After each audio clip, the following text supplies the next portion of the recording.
and welcome. I'm here. Video. Now in this video, we're gonna talk about a lot of fashion, historical fashion, and some drama, and basically a lot of pretty interesting stuff. So I hope everybody likes it. Just for a disclaimer, I'm gonna get this out of the way. If I sound a little awkward, or I move weird, or I don't know, I'm weird, it's basically because I am. Take into consideration this is my first video, and I'm a little nervous, but I think I can do this pretty good. So let's go.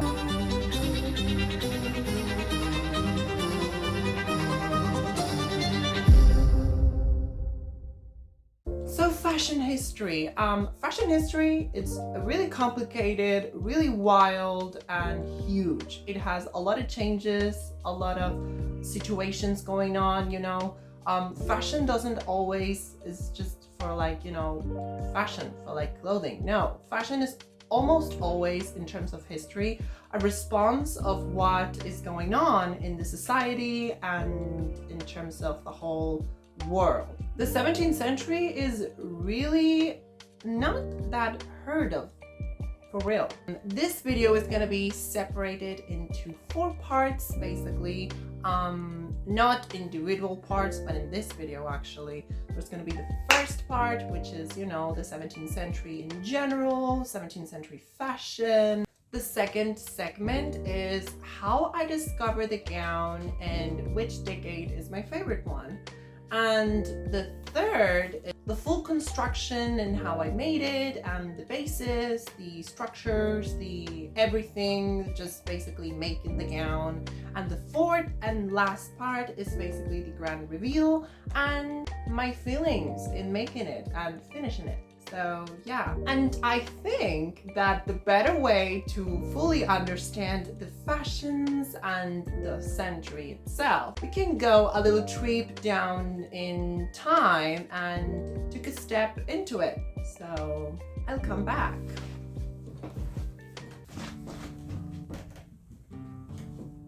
Hi, and good morning, good afternoon, or if you're in the night, well, good evening. Welcome to the 17th century, our glorious modern era. Because yeah, we are in the modern era. I am a very modern woman. I love the philosophy that we have in this century. I mean, it's the best century. We have extraordinary and incredible drama. All of the ladies, the courts, we got France, which is doing a lot of interesting stuff. We got Maria de Medici, we got Anne of Austria, our sweethearts. We got Louis XIV. I mean, England is very important, but you know, civil war, so we're not really gonna lead into that because you can lose your head if you talk a bit too much. Just think of what happened to the king. And one of the best parts of my century is the fashion. We got the best fashion. My century has the best fashion. And to prove it to you, I am going to show you some examples, some paintings of some of my incredible friends, some of the ladies at court that I love. So, let's go. Okay, we have started pretty fast. I think it's good. Okay, that's actually kind of the same, but worse. Okay, I want something prettier, something like a little close. But not that tighter, what the hell? Please, I want something softer, something more like empire waist. That is not even empire waist. What is that? Something softer, something more feminine. But everybody hates this. It's not everybody's favorite. I need something more blowing. That's a bit too blowing. What about accessories? What about lace? What about jewels? What about the curl? That is a bit too much. Please tell me that the end of the century has better fashions. I'm done, okay? You know what? I'm quitting. Thank you. I'm quitting this. Bye. Wild, isn't it?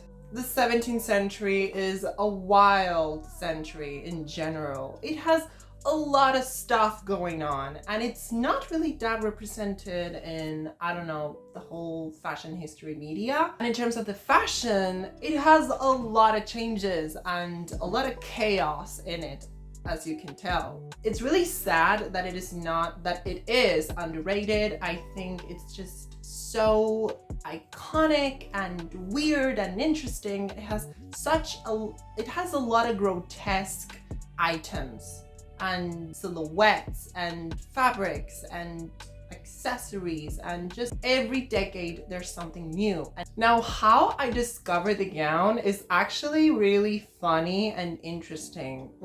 So basically we have to go to 2019.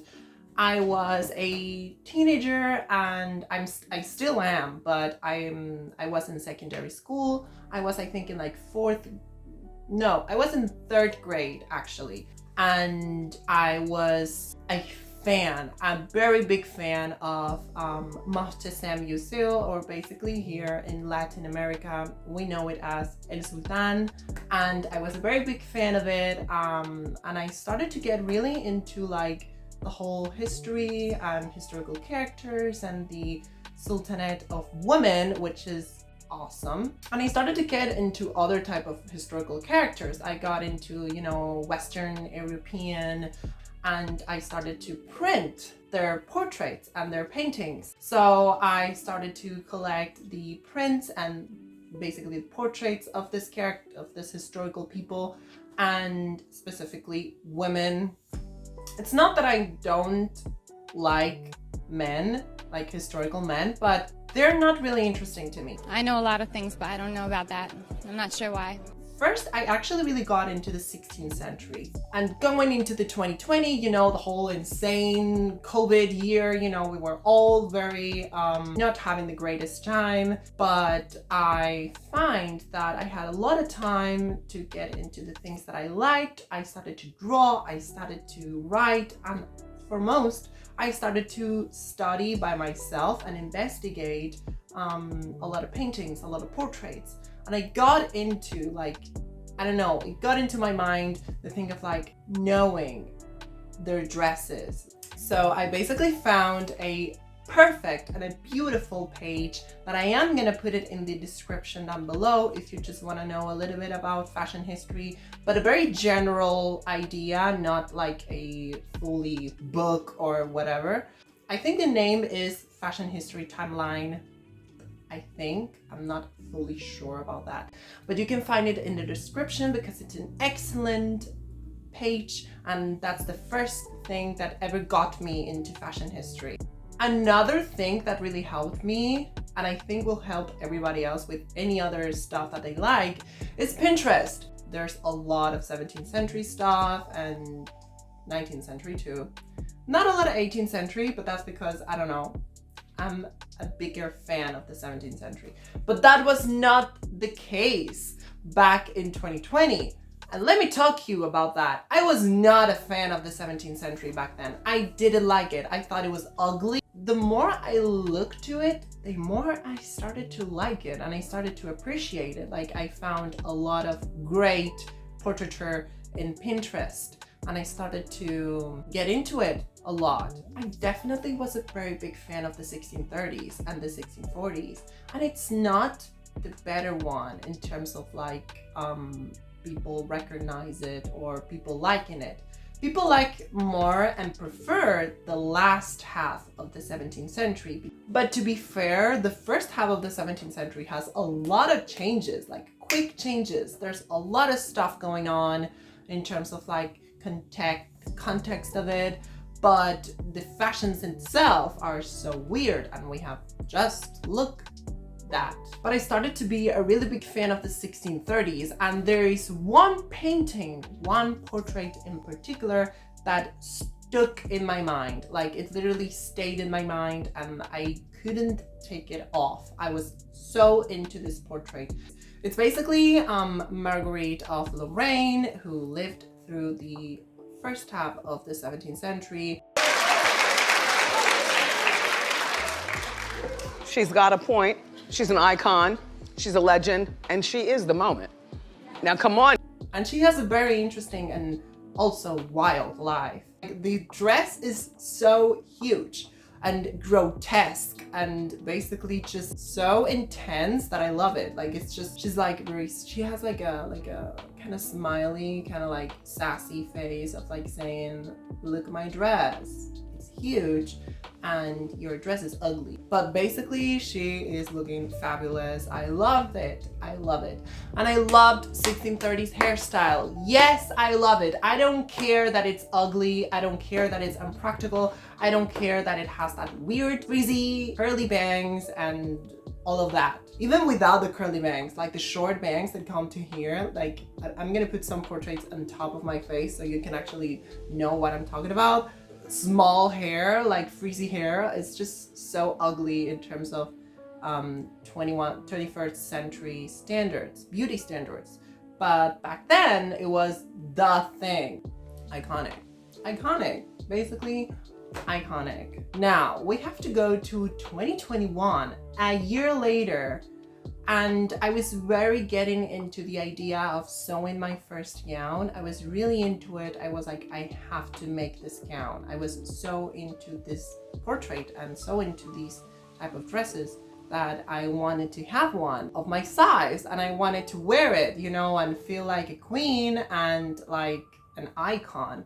So in 2021, I remember that I told to my mom I wanted to buy the fabric to make the gown. So I asked my auntie, my aunt, which is a sewist herself. She sewed all of her life. Help, like how many yards or what type of fabric can be useful to make this dress. And she told me that. I showed her this portrait and she said that looks like a silk taffeta. It looks like something satiny, something glowy, so take a look at that. I thought the 4.5 yards were gonna be enough, but you're gonna see that when I was doing the construction, I was like, girl, I need more yards of this. Like, why did I use so less? But I'm gonna tell you why. It was freaking expensive. Like, fabric in my country and my city, which is Mar del Plata, it is really expensive.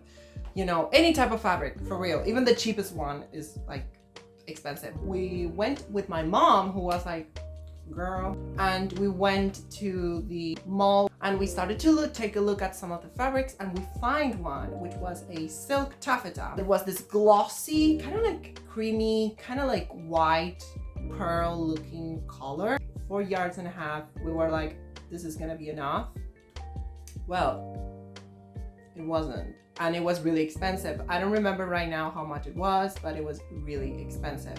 So I was really afraid. We came back to my house and my mother was like, girl, I wasted a lot of money in this fabric. You better do it great.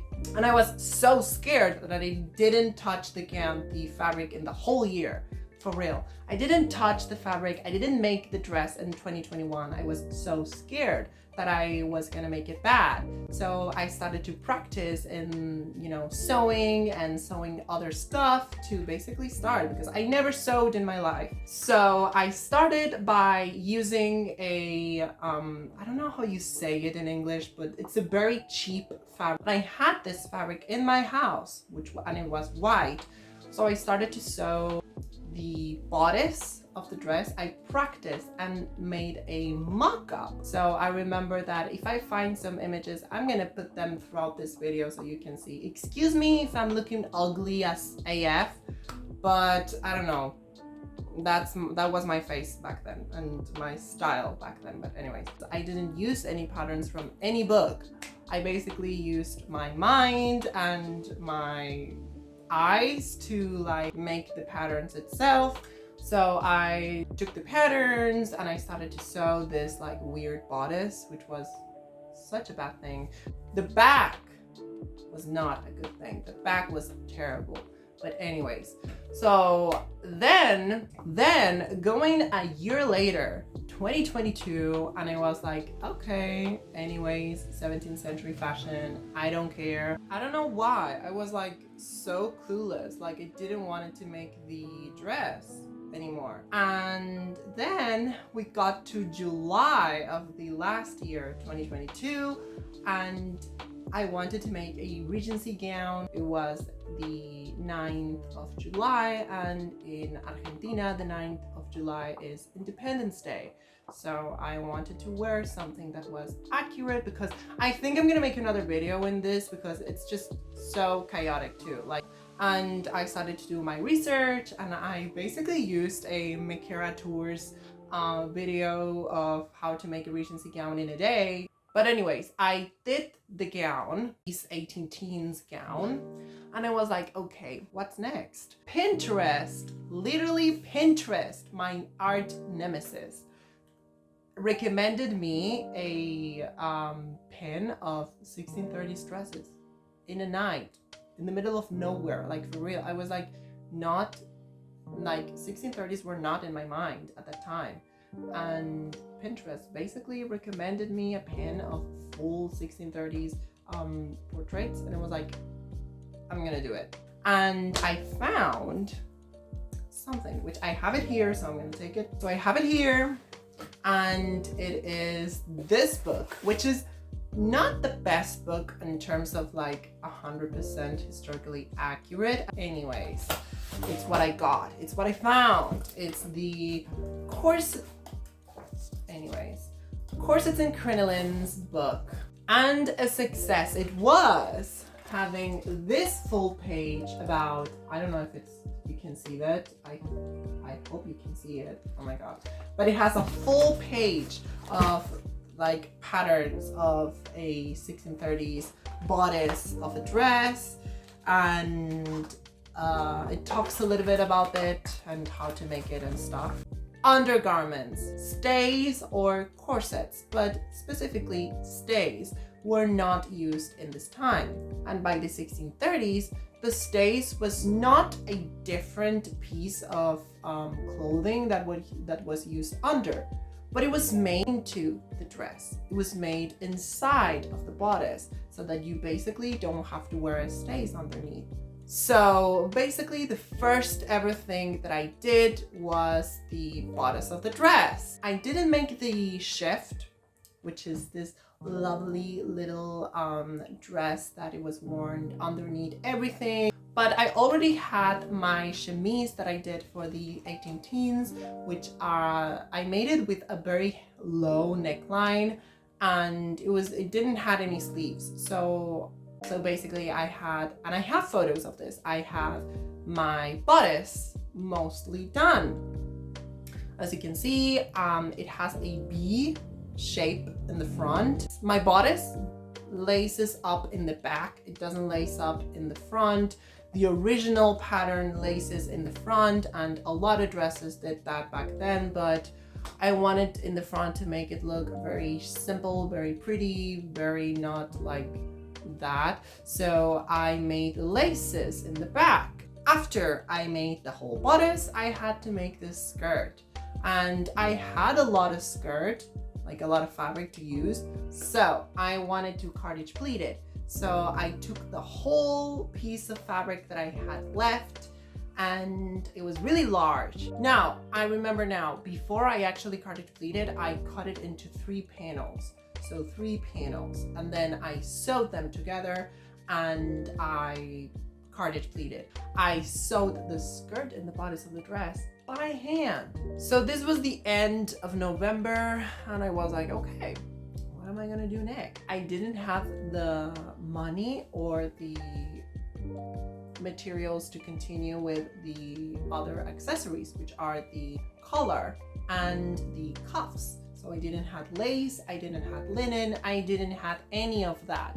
So basically what I did is I worked for real. I worked the whole of January so that in February I can just go to buy the stuff that I needed. April is the month that I started to sew again. I made First of all, the petticoat, which I have videos of. Thank God I have some photos.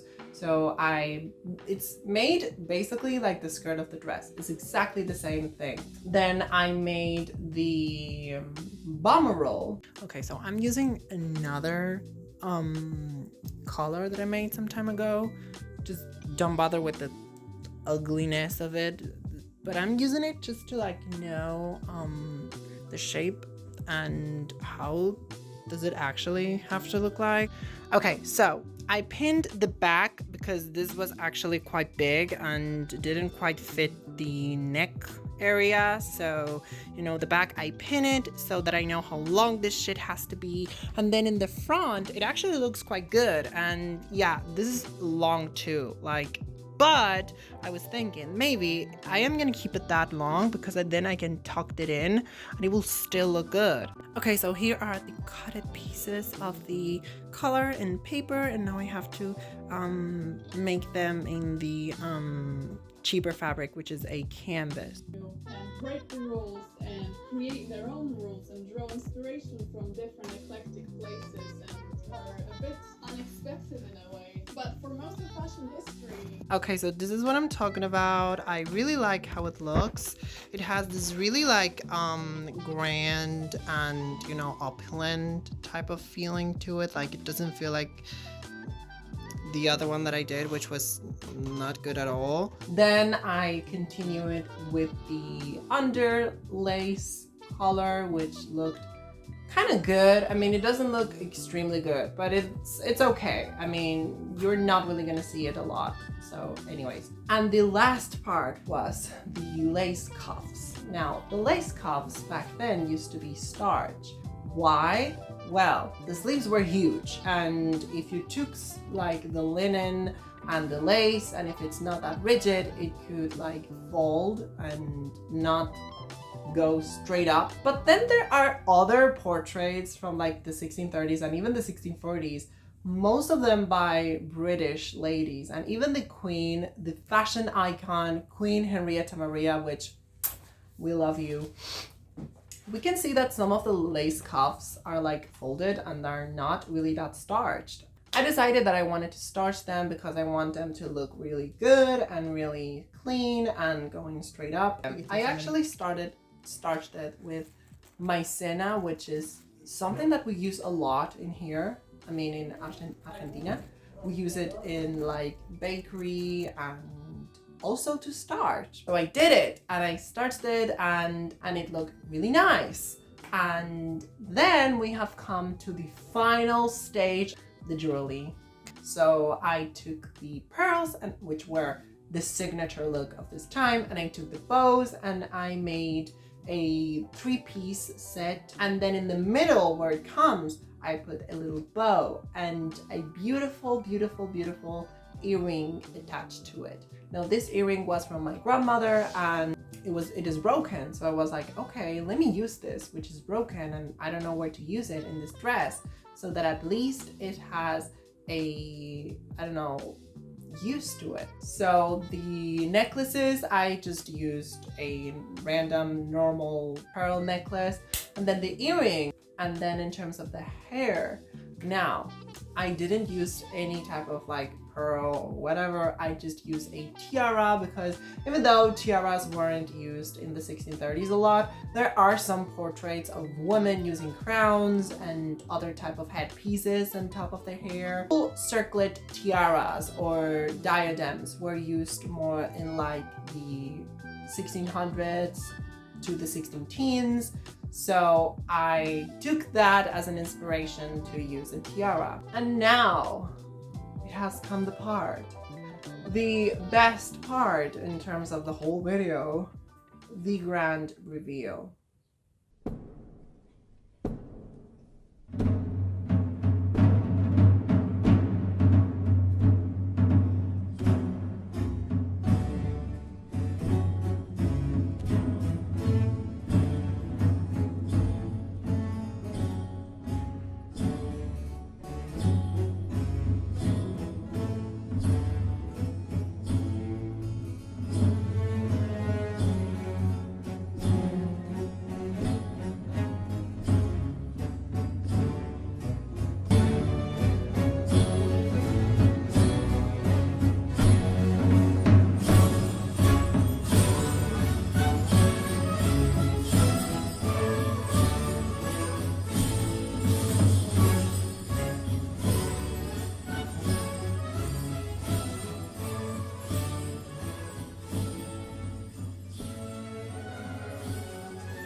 I was so happy when I finally finished it and I put the dress into my mannequin, and it just looks beautiful. It looks like how I always imagined a 1630s dress to look like.